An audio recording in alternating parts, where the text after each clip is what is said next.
رئيس بلدية في الريجيون باريزيان يرفض زواج تونسي من امرأة فرنسية. علاش؟ خاطر التونسي هذاك عنده اوكي تي اف وما عندوش اوراق، وجا فيه قرار ترحيل من التراب الفرنسي.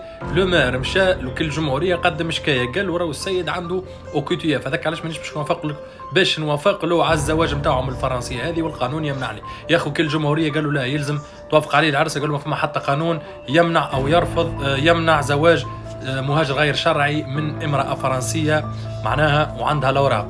باهي، قال له راهو السيد هذا جا فيه قرار ترحيل. قال له نو، شكا مرتين وكيل الجمهوريه، وكيل الجمهوريه يرجع القضيه مرتين ويؤمر لو مير باش يعرس لهم في الريجون باريزيان في البلديه. فم يا اخي لو مير شعمل مشى قدم الاستقاله نتاعو، وفي الاخر الحصيلو التونسي خذا الفرنسيه هذيك. معناها هذا المزال هو ما تابليكاش القانون نتاع منع زواج الحراقه والكل، هو حب يابليكيه من مخه يعني، خاطر عطوه الاوردر هما قبل. قال لك كيف يبدا رئيس البلديه يرفض الزواج راهو يتعدى رفض يعني، فهمت؟